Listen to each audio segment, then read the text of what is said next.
Britain's top tenor, Alfie Boe, on the show as well. BBCWM. I am delighted to say that Alfie Boe is with me on the show. He's on tour, coming to the LG Arena on the 11th of December. His album, Serenata, is on the way out as well. All songs with an Italian flavour, and we're going to give you a demonstration of that. Alfie, great to see you. You're going to do Volare, and then we're going to have a chat as well. Okay, this is Alfie Boe with just the microphone and nothing else. Well, a guitarist doing Volare from his new album, and we'll have a chat to him, and he's going to be back as well on the show later on.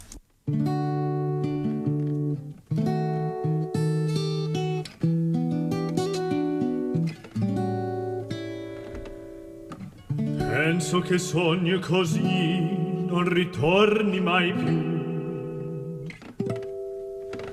Mi dimpegevo le mani e le faccia di blu. Poi d'improvviso venivo dal vento rapito e incominciavo a volare nel cielo infinito. Volare, oh, cantare, oh,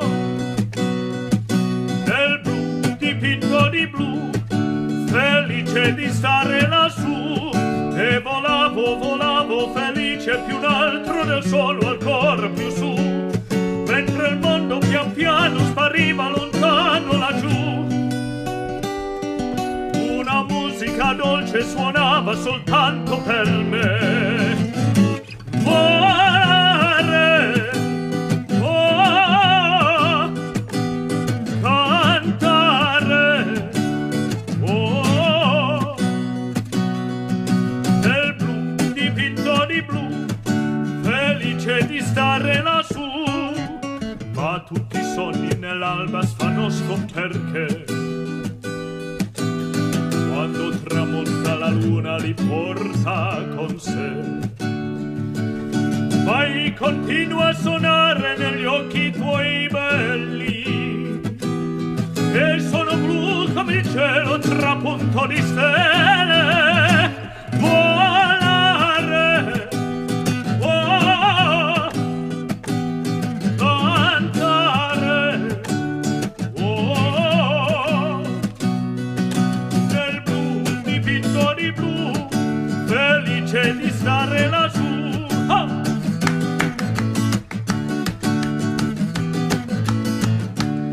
E volavo, volavo felice più in alto del sole ancora più su, mentre il mondo pian piano spariva lontano laggiù. Una musica dolce suonava soltanto per me. Volare, oh, cantare, oh,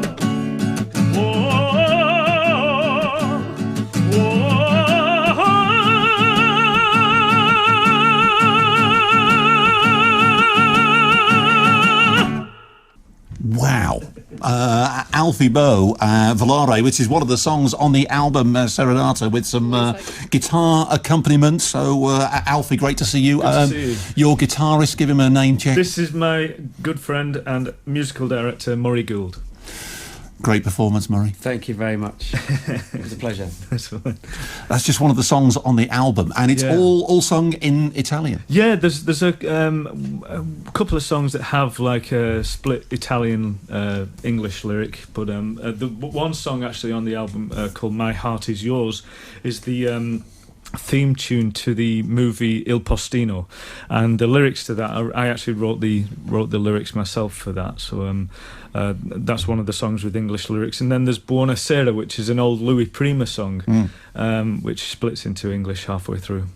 the last 4 albums have all been top 10 in the mainstream. Yeah. I've been quite fortunate with the recognition for those to get in the mainstream charts. It's been pretty cool. This one, I'm hoping it'll be as good, but it's got a nice mixture of songs on there that appeal to sort of my audience a little bit. You've got songs on there that are classically structured, that have that classical element to them, but there's also songs like Volare and Buonasera that have more of a contemporary feel too. My audience is quite diverse, and so it's nice to bring out an album that has that appeal. All the songs though are Neapolitan folk songs, so basically they're all pop songs. But opera, musical theatre, classical, crossover, you've done it all. And if you go back to the very early days as a youngster in Fleetwood. Yeah, Fleetwood in Lancashire. You got 8 brothers and sisters. Yeah, 5 sisters, 3 brothers. So that was a big family. I mean, how 5 sisters or 6 mothers, depends how you look at it. So how tough was it growing up as a youngster? It was fine. It was fine growing up in a big family like that. My father was come from working class background. Father worked at chemical factory ICI for many years, but we never wanted for anything. It was always a good living. Always had food on the table and good holidays, and shoes on our feet. It was fun. Well, he was. I mean, I suppose it's the same for a lot of people, but your dad was a bit of a hero for you, wasn't he? Yeah. My dad was a big deal for me. I lost him about 16 years ago, unfortunately. He passed away, but he was, my best mate. Yeah, it was a difficult time. His illness, that was really hard. But, moments like that in your life definitely make you grow up. I tell you what, though. He'll be looking down now and looking at the career that you've had. Yeah. And mighty proud, won't he? I hope so. I hope he's not looking down and thinking, what the hell are you doing? Something.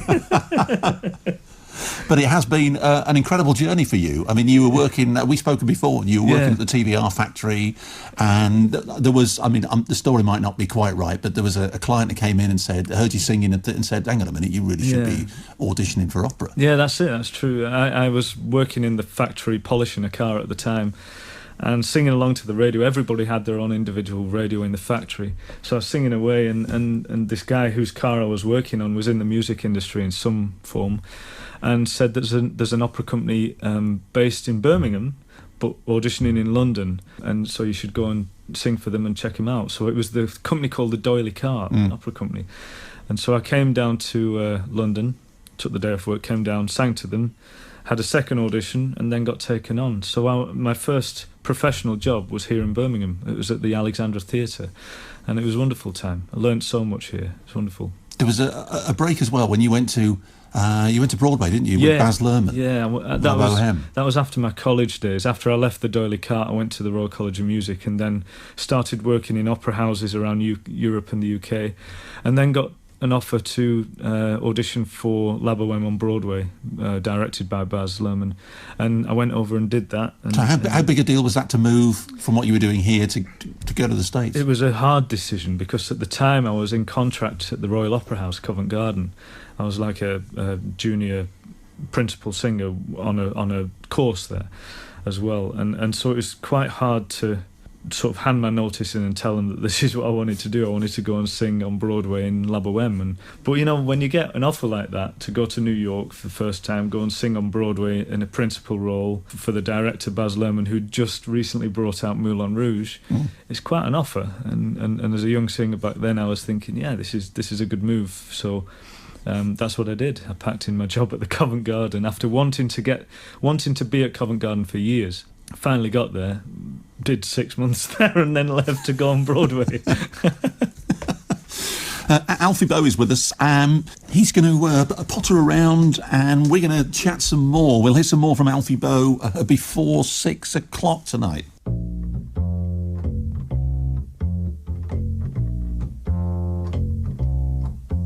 Arrivederci Roma.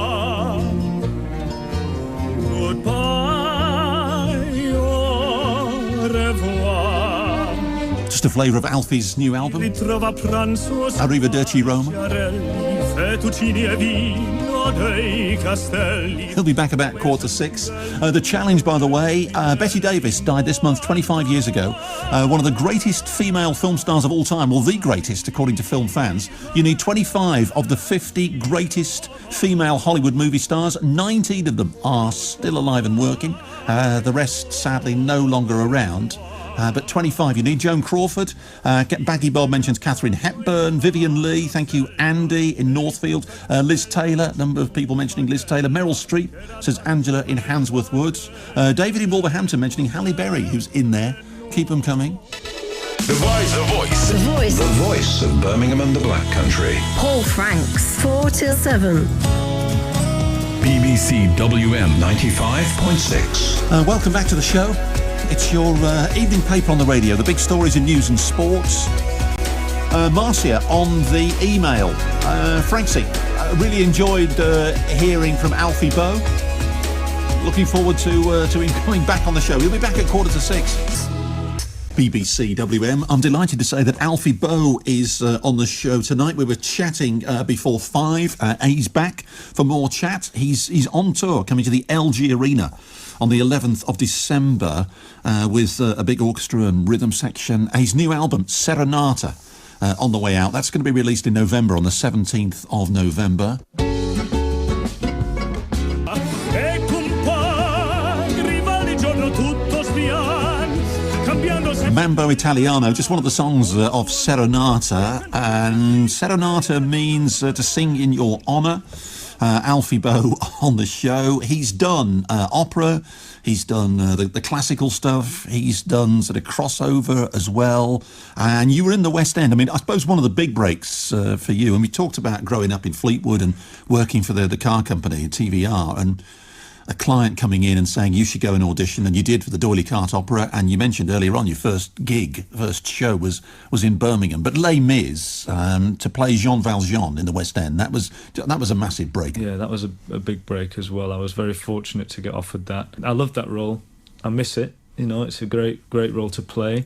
I love singing the song all the time, but, you know, there's other things out there. People were saying, oh, you're going to do the Broadway version, or you're going to do this, you're going to do that with Les Mis, but comes a time when you have to sort of give it a rest and be known for something else as well now, you know. Well, you are Britain's #1 tenor. Yeah. And you've performed all over the world. I mean, last time we spoke, we talked about this. You sang Bring Him Home in the States. You were at the Capitol, Washington. Yeah, this was for... and that's an emotional thing to do. Oh, my word, yeah. It's for the... it was for the Memorial Day concert at the Capitol on the West Lawn. It's quite an event. It really is. It's similar to our Festival of Remembrance that we have here. Yeah. But whenever I do those sort of events and invited to sing on those programs, you're not representing yourself. You know, you are there to celebrate the lives of soldiers past and present who are serving for the country. This was pointed out to me when I was in Washington. I got up early morning because I wanted to go and meet some of the veterans. So I got up at like 7 o'clock the day of the concert and walked through the park to the Lincoln Memorial where all the Vietnam vets were camping out. You know, they all based themselves over that side. And I sat down talking to a lot of them and talking about listening to their stories and talking about their celebration of the day and things. And one guy I was sat next to handed me a badge. It was a POW badge. And the motto for their organisation is Bring Him Home. And he said, look, I know you're on this show tonight, but remember why you're there. And I said, yeah, it's to remember all the past soldiers, present and future and things. And he said, no, he said, you're there not just to do that, but you're there to represent us. He says, you're standing on that stage, not just singing for yourself, you're representing us. And that really hit home. That really made a deep impact on me. So when I stood on that stage singing at the Capitol, I had that badge in my hand, and it really felt connected with those guys that were at the other end of the park. Yeah, you know, an incredible moment. Yeah. But at the same time, when you're doing that, it'd be really easy to get emotionally, you know, over emotional, if you like. You've got to, if you're performing, you've got to hold that in check a bit. You've got to be careful of that, you know, not let the emotions take over to any extent. You can use them to put across a song, and that's what you should do. That's what you should focus on. Focus on the words, focus on what the sentiment of the song is, and focus on delivering the content of it 100%. So when you have that in mind and you're feeling the way that you are emotionally, that's when it works really. It flies. You're on a big arena tour. Yeah. So you'll be singing stuff from Serenata. Yes, I will be. As well as the back catalogue. Exactly. But you've got it's a big old show because it's not just you. You've got a mighty orchestra with you as well. I've got the 5 guys that played on the album as well, and a full orchestra behind us backing as well. So it's going to be very different than my last arena tour. My last arena tour was a bit more contemporary feel with the storyteller repertoire and the trust repertoire. But this is I'm bringing a lot of my older music back, some songs from Bring 'Em Home album, from my Alfie album, and putting them together, playing them in a couple of different arrangements of them, but making them all one body of work to sort of transport the audience back to an era in time, to a real old classy vintage feel, even down to the lights. We're trying to capture that with the feeling in the room as well. So it's going to be very classy. My guitarist Murray Gould here is going to actually wear a suit, and he's going to tie his hair back for the first time ever. I think he's going to come out in a rash a little bit, but Well, he looks like a rock star. He does. Well, yeah, but you are a rock fan, aren't you? I love rock music. Yeah. I'm a big rock music fan, and I don't see the reason why I've made albums like the ones I have, and I've sung in concerts with Murray as well, singing lots of different types of repertoire, is that I don't see any division between genres of music. I just see it being one full world. You mentioned a moment ago that people class you as a crossover artist. I don't see crossover the same way as some people do. They see it as crossing over the genres of music. I see it as crossing over the audiences. In my audience, I get the opportunity to perform classical music to a pop audience and to a musical theatre audience, and then I get a chance to perform musical theatre songs and pop songs to a classical audience, because it's a huge mixture of people, and it's nice to combine those songs. And what we will do in this tour is actually make those songs, the contemporary songs, have the same feel as the classical repertoire, so it's a nice blend of sound. It'll be a very special evening, I think. I'm sure. And earlier on in the show, in the last hour, you sang. We had Volare from the new album Serenata. I've had a lot of people in this studio who have some incredible voices, but I think that you've surpassed just about everybody. I mean, it is just an extraordinary voice. I mean, thank you. Do you do anything particular is it insured or not? No, it's not insured, but I like Murray's guitar playing. Yeah, exactly. I do try and be careful of making sure that it's in good shape and good form. One of the best things for the voice is just rest, is getting enough sleep and resting it, not overdoing it, not staying up too late at night and having wild parties and things like that. It's best to watch yourself on that scale.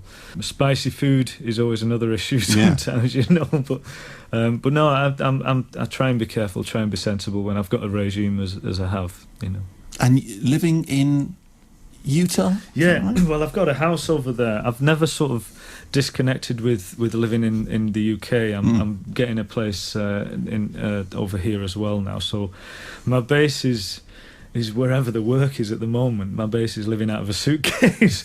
But I do have a house over in the States, which is handy because then it's close to my wife's family. And so we can leave the kids with the grandparents, and me and my wife can go travelling, which is nice. But you do a lot of shows over in the States as well. Yeah, I've got a nice audience and nice fan base over there too. Alfie Boe with us. Look out for the album Serenata and the 11th of December at the LG Arena. Looking forward to that. Yeah, Alfie, a pleasure to meet you. Thank you. Pleasure to meet you too. Thanks for dropping in. Buonasera, signorina, buonasera. It is time to say goodnight to Napoli. Though it's hard for us to whisper buonasera, with that old moon above the Mediterranean Sea. Little bit of Buonasera from Alfie Boe. Thanks for all of your contributions on the challenge. You needed 25 of the 50 greatest female Hollywood movie stars. You got Ava Gardner as an addition, Kate Winslet, Mae West, Marilyn Monroe, Shirley MacLaine, Sophia Loren was there, Deborah Kerr. Or is it Carr? I'm never sure, but let's say Kerr, which gets you past the 25. So after day 2, it is 2-0.